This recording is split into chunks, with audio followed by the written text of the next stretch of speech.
कि फिजिक्स किस चीज पर चलती है। तो फिजिक्स बेटा 5P पर चलती है, P से फिजिक्स और 5P पर फिजिक्स चलती है।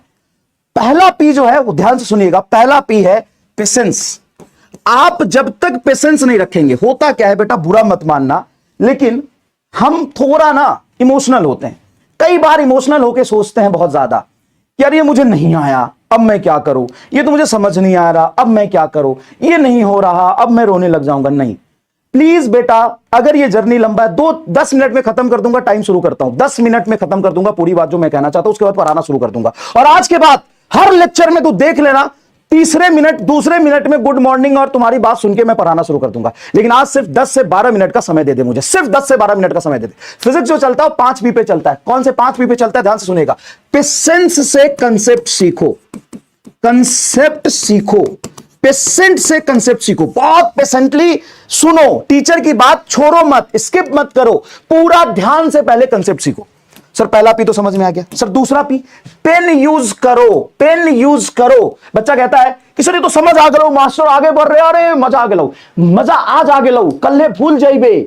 तो पूरा उसको ध्यान से पहले सीखो, समझो, विजुअलाइज करो और उसको लिखो, नोट्स बनाओ। क्लास में मैं ब्लैंक पीपीटी पे लिख लिख के पढ़ाऊंगा, उसका नोट्स बनाओ, पेन यूज करो, नोट्स बनाओ, कैलकुलेशन करो, कैलकुलेशन करो, आधा कैलकुलेशन करके मत छोड़ो। तो ठीक है, कहां अब तीसरा P, पेपर पे करो। कहां करोगे, पेपर पे करो। P for physics, P for patience से कंसेप्ट समझो, P फॉर पेन यूज करो, पेपर पे रगड़ो, रफ पेज पे पूरी थ्योरी क्लास खत्म होने के बाद रफ पेज पर लिख लिख के एक्टिव रिकॉल करो। जब तक तुम खुद से अपने हाथों से सारी चीजें नहीं लिखोगे तब तुम्हें कैसे समझ आएगा, तब तुम्हें कैसे समझ में आएगा। क्लियर है। तीसरा प्रैक्टिस, प्रैक्टिस और फिर प्रोग्रेस। ये प्रोग्रेस वाला P लास्ट में आता है। तो P for physics, P for patience, P for pen, paper, practice and progress. यही होगा भाई साहब, यही होगा भाई साहब। ठीक है, चलिए। तो समझ में आ गया कि हमें पेशेंस से कंसेप्ट सीखना है, घबराना नहीं है। और आप टीचर नहीं बन जाओगे एक ही क्लास करके, आपको धीरे धीरे ही कंसेप्ट समझ में आएगा।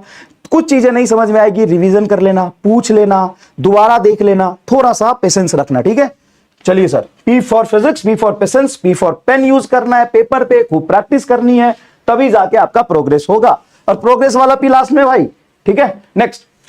सर हम आपसे पढ़े कि नहीं पढ़े, तो दूसरी बात जो सबसे इंपॉर्टेंट है, बच्चों को लगता है कि ठीक है पढ़ाई शुरू कर दिया, अब हो गया, अब टीचर कर लेगा। नहीं, आप मेरे से सिर्फ और सिर्फ तभी पढ़ना, ध्यान से सुनना, ध्यान से सुनना, आप मेरे से सिर्फ और सिर्फ तभी पढ़ना जब तेरे अंदर इतनी हिम्मत हो कि तुम 10,000 क्वेश्चन सिर्फ फिजिक्स में कर पाओ। सर ज्यादा नहीं हो गया ना, पूरा कैलकुलेशन के साथ समझाऊंगा, सिर्फ फिजिक्स में कर पाओ।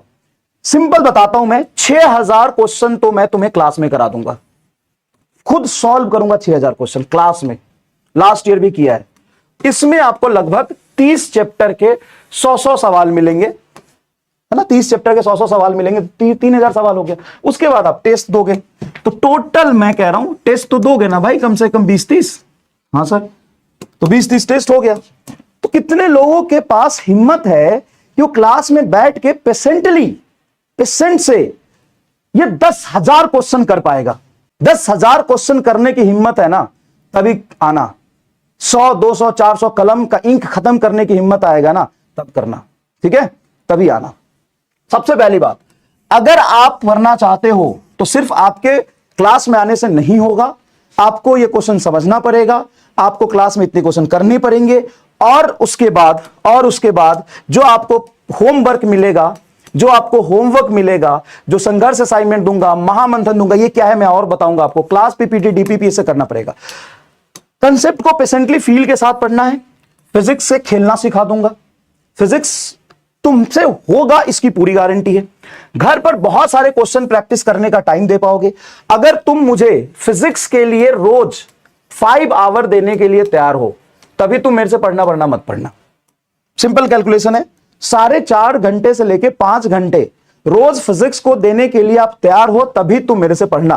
नहीं तो हाथ जोड़ के कह रहा हूं, प्लीज मत पढ़ना, प्लीज मत पढ़ना। क्योंकि समय दोगे तभी मैं कंसेप्ट सिखा पाऊंगा, तभी मैं सवाल करा पाऊंगा और तभी तुम घर पे प्रैक्टिस कर पाओगे।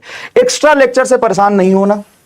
एक्स्ट्रा लेक्चर इसलिए दूंगा क्योंकि मैं ये महामंथन का सॉल्यूशन दूंगा, संघर्ष का सॉल्यूशन दूंगा, है ना, और जो कट्टर एडवांस डीपीपी है उसका सॉल्यूशन दूंगा। तो ऑब्वियस सी बात है, इन सबका सॉल्यूशन दूंगा, होमवर्क का सॉल्यूशन दूंगा, तो एक्स्ट्रा लेक्चर कुछ लगेगी, एक्स्ट्रा लेक्चर लगेगी। ठीक है, निगेटिव से स्टार्ट करना है। बहुत सारे बच्चे निगेटिव से स्टार्ट नहीं करना चाहते, लेकिन मैं निगेटिव से स्टार्ट करूंगा। थोड़ा पेशेंस तुम बना के रखना, थोड़ा रखना, है ना, थोड़ा रखना। उस समय मान लो मैं निगेटिव से स्टार्ट कर रहा हूं तो बस देख लेना या पीपीटी से पढ़ लेना या कुछ और कर लेना, लेकिन यहां तक लेके जाऊंगा एडवांस तक।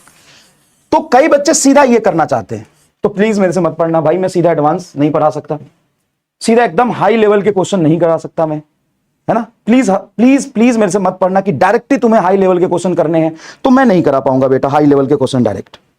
क्यों नहीं करा पाऊंगा भाई? यार बेसिक कंसेप्ट पढ़े बिना तुम कर लोगे क्या? और अभी भी नीट 2025 में भी ना, तुम खुद बताना 20 क्वेश्चन बहुत इजी और पीवाईक्यू बेस्ड थे कि नहीं? भले ही वो उसमें लैंग्वेज लेंदी था, अंडरस्टैंड, लेकिन करना इजी था कि नहीं? जल्दी बताओ, 20 क्वेश्चन करना इजी था कि नहीं? 20 क्वेश्चन करना इजी था कि नहीं? जल्दी बताओ, 20 क्वेश्चन करना इजी था कि नहीं? जल्दी बताओ। ठीक है, अब उस 20 क्वेश्चन के लिए तो सबसे पहले बेसिक से पढ़ोगे, कंसेप्ट को समझोगे, कैलकुलेशन को समझोगे, तभी तो पढ़ पाओगे। हाँ सर, बात तो आप ठीक कह रहे हो मास्टर, एकदम सही है। तो निगेटिव से स्टार्ट करना बहुत जरूरी है। लेकिन अगला जो 15-20 क्वेश्चन था, मैं 3-4 क्वेश्चन जो बहुत एडवांस लेवल के थे, वो तो तुम किसी को भी दे दोगे, टीचर को भी दे दोगे तो सॉल्व नहीं करेगा। तो अगर ऐसा ही पेपर आ गया तो जो बेसिक से 20 क्वेश्चन है उसके लिए तो निगेटिव से पढ़ना जरूरी है। हाँ सर, उसके बाद जब एडवांस तक आपको जाना है तो नेक्स्ट जो 20 क्वेश्चन था ना, उसके लिए जेईई मेन के अपर लेवल तक जाना बहुत जरूरी है। तो वहां तक भी लेके जाऊंगा। तो बहुत सारे बच्चे होते हैं, तो कोई यहां से शुरू नहीं करना चाहता, कोई यहां पढ़ना चाहता है, और कोई सिर्फ यही पढ़ना चाहता है, यहां नहीं जाना चाहता। तो अगर तुम दोनों के डेल्टा में फिट बैठ रहे हो ना तो पढ़ो, वरना तुम कहीं भी पढ़ सकते हो, कोई दिक्कत नहीं है। ठीक है।